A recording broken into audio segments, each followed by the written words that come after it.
Bismillahirrahmanirrahim. Alhamdulillah wassalatu wassalamu ala Rasulillah wa ala alihi wasahbihi ajma'in wa ba'd. Pemirsa Syahaya Ramadan dimuliakan Allah Subhanahu wa taala. Alhamdulillah kita sudah berada di penghujung daripada bulan suci Ramadan 1447 Hijriah.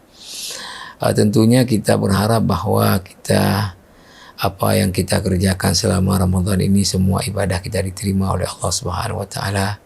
Semua daripada dosa-dosa kita diampuni oleh Allah Subhanahu wa taala. Doa-doa yang kita panjatkan dikabulkan oleh Allah Subhanahu wa taala, dan kita diberi lagi kesempatan untuk bertemu dengan Ramadan yang akan datang insya-Allah. Amin ya rabbal alamin. Pemirsa Cahaya Ramadan dimuliakan Allah Subhanahu wa taala. Ibadah puasa yang kita jalani selama Ramadan disyariatkan oleh Allah Subhanahu wa taala secara garis besar untuk dua tujuan. Tujuan yang pertama adalah sebagai wadah tempat kita berlatih dan dilatih oleh sistem puasa yang kita jalani sejumlah nilai dan falsafah hidup, di mana apabila nilai dan falsafah ini mampu kita terapkan sepanjang hayat kita dalam seluruh aspek kehidupan, maka insya-Allah kita akan menjadi orang yang sukses dunia dan akhirat. Para ulama, misalnya Syekh Wahbah Az-Zuhaili dalam kitabnya Al-Fiqh Al-Islami wa Adillatuhu, itu menggambarkan bahawa puasa itu lembaga pendidikan moral yang sangat besar. As-sawmu madrasatun khuluqiyatun kubra yatadarrabu fiha al-muslimu ala khisalin kathirah.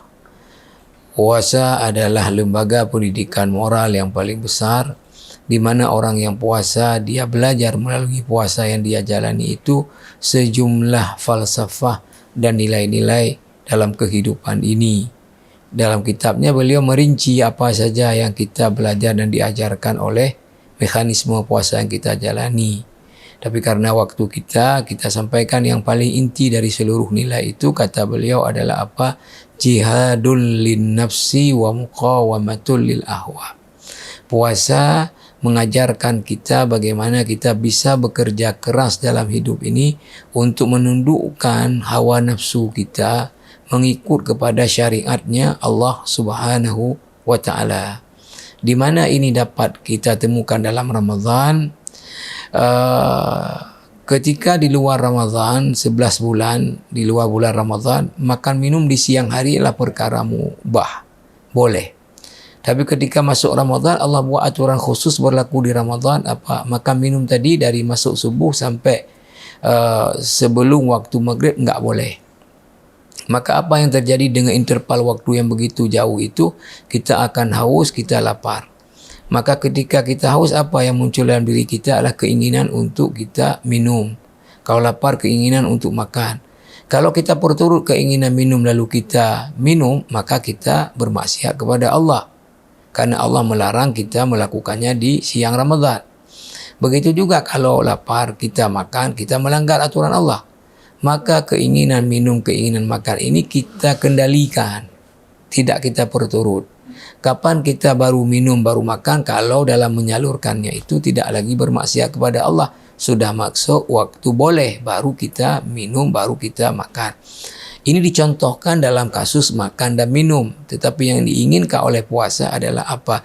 Falsafahnya yang kita ambil.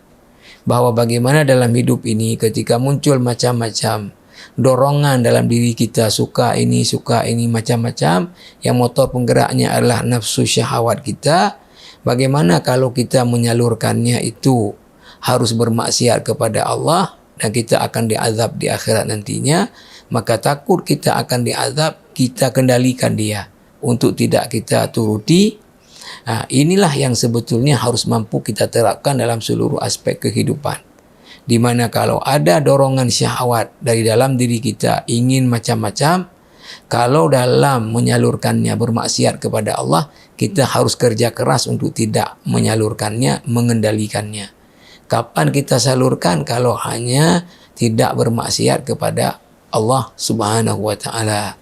Ini yang sebetulnya kita diajarkan oleh proses puasa yang kita jalani. Nah, mudah-mudahan ya kita dapat mengambil falsafah ini untuk kemudian kita terapkan dalam kehidupan kita setelah Ramadan. InsyaAllah episode setelah ini saya mau jelaskan sedikit ya apa itu syahwat. Kemudian untuk apa Allah menciptakan syahwat pada kita. Lalu kapan syahwat pada kita itu menjadi tercela dan kapan dia justru malah menjadi syahwat yang terpuji. Ya, karena keterbatasan waktu setiap episode ini saya padai dulu untuk kemudian kita sambung episode selanjutnya. Wassalamualaikum warahmatullahi wabarakatuh.